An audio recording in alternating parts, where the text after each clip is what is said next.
Hey folks, Devin Pennypacker here for the Windup Watch Shop, and today we're going to be doing a bit of a different style video here. I actually brought in two of my daily driver dive watches that I find myself wearing all of the time, whether I am cycling, swimming, at the beach, lounging around, or in the office here at work.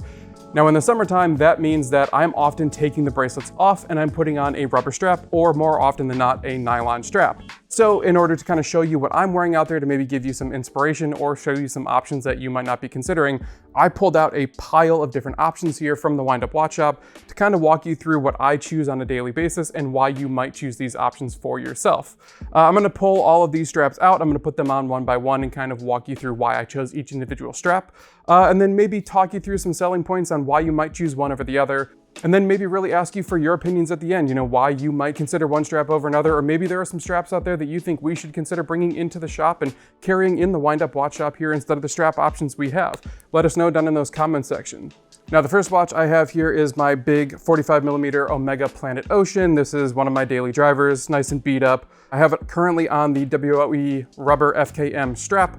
We're going to take it off of there with the Windup Watch Shop strap changing tool. So this is not a quick release strap, so I'm going to have to go ahead and get my fork tip tool and go ahead and remove the rubber strap off of the Planet Ocean.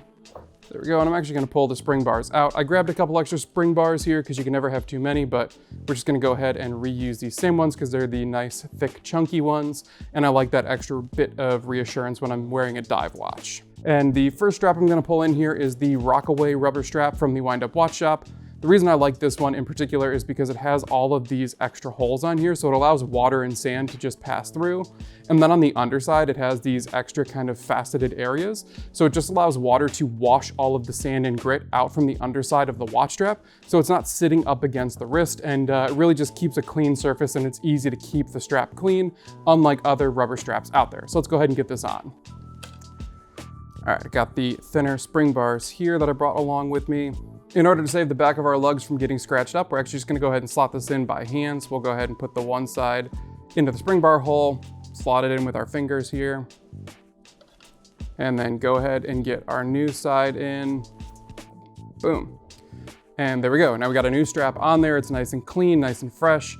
No sand or grit or dirt or anything like that on there to rub against the wrist.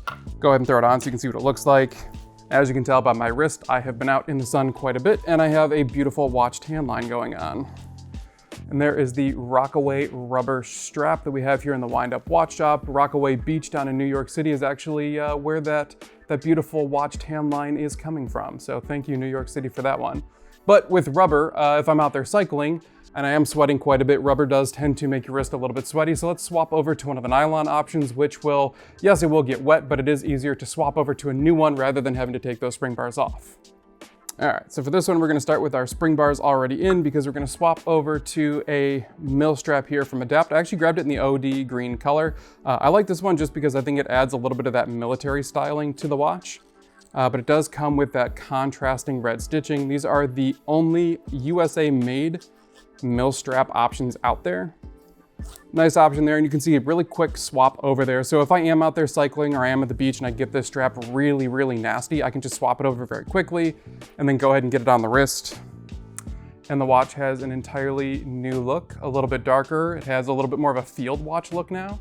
And again, with that nylon, you can just swap it over, update the strap, make it look a little bit different. The colors kind of contrast against the lume a little bit too. And again, if I get that dirty, I can easily just take the watch, remove the strap, and then throw it on a fresh strap here. And again, it completely changes the vibe and you have a whole new color scheme. And you can match these to whatever outfit you're wearing, or if you just want to change the vibe of what you're wearing for the day. This is the denim color. Honestly, I think this is my personal favorite Adapt strap. You can see out of the box, these are a little bit stiff and have a bit of a break-in period. But what I found with these, the nice thing with the Adapt straps is if you take them, a little hack for you is if you put them in the dishwasher and you run them through a cycle, they actually do soften up very quickly, and then they're incredibly comfortable for all the wears that come after that, and it doesn't really damage them at all. They still hold up incredibly well, and it allows you to fold them back over on themselves into that keeper just a little bit easier. But let's go ahead and take a look at the other watch I brought with me, and that is the Certina DS PH1000M, my other daily driver that I beat up quite a bit, for some 20mm options that I brought with me, as well as some of the 22s that we just looked at. On this watch, we do have the luxury of quick release spring bars, so we can easily just pull this strap off, and boom, we are off to the races. So this rubber strap comes off, and then we can throw on another strap from the Windup watch up that actually comes with quick release spring bars. This is the Tropic strap. Vulcanized rubber, very flexible, very comfortable, still has that same porting we talked about with the last strap, so it does kind of eject a lot of the dirt and grime with a little quick wash, but has that classic kind of vintage vibe and feel to it, very flexible. But it's a very fun, comfortable strap to throw on a watch, especially one like this that has a bit of a vintage feel to it. So let's go ahead and get this one on there and show you what this one looks like. So it adds a bit of a vintage vibe to it. It allows the orange accents to pop just a little bit more. And it makes the watch, which has a vintage feel to it because it is a vintage reissue, just look like it is actually from the era rather than being the modern reissue that it is. But again, maybe rubber isn't your style, maybe it looks a little bit cheap to you, or maybe you just have sweatier wrists and you want to go with a nylon option. Well, let's throw a nylon on there and take a look and see what that looks like. So let's get this strap off of there and put some spring bars in and throw a nylon option on there. So the first strap that I picked out for it here is the Crown and Buckle Matte Supreme in black 20mm, obviously. And it was really this hardware here, this squared off milled flat hardware that sold me on it because it lays a little bit flatter against the wrist. It's a little bit of a lower profile feel. And you'll see when I put it on here that as I fold the strap back in on itself, it does tend to just hold that strap a little bit closer to itself, and it just lays a little bit flatter and neater against the wrist. It's just a little bit cleaner and more visually appealing than you might see in other military style straps out there, especially the big kind of rounded D-rings. That's not my personal style, it might be yours. But for me, this is the first kind of military style strap that I really liked out on the market. Again, that's the Crown and Buckle Matte Supreme. I'm gonna show you one other option here where you actually have to start by keeping one spring bar in rather than two.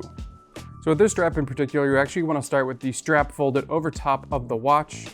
You want to get that spring bar in first, and even though it looks like a standard military style strap with that double passover, this is the correct way to actually do it. Now you can put that secondary spring bar in the bottom, just like you normally would. Boom, it's now in. You can pass the tail back through, and once you've created that loop there, that's where you're going to put your wrist in, pull that strap tight, put it back through the hardware, and then snug it up just like you normally would.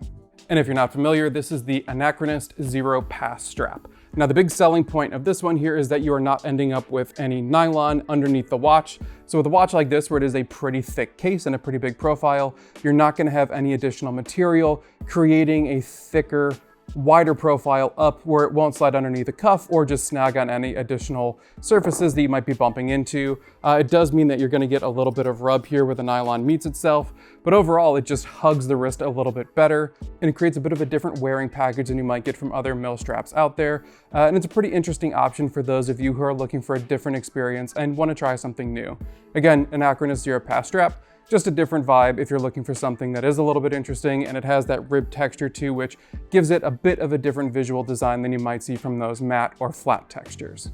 But anyway, that is going to do it for this video here, looking at a couple of my personal favorite strap options for two of my daily drivers that I find myself wearing a lot in the summer. But let me know what you think down in the comment section. Do you wear the bracelet in the summer? Do you swap over for a nylon? Do you like the rubber? Do you wear leather in the summer and, sweat it out and let it just go ahead and get a little bit salty and a little bit crusty, and it is what it is? Let me know down in that comment section below. While you're down there, do please like and subscribe. It helps us out quite a bit. But anyway, with all of that being said, I know your time is valuable and I really appreciate you spending some of it with us. So until the next one, peace.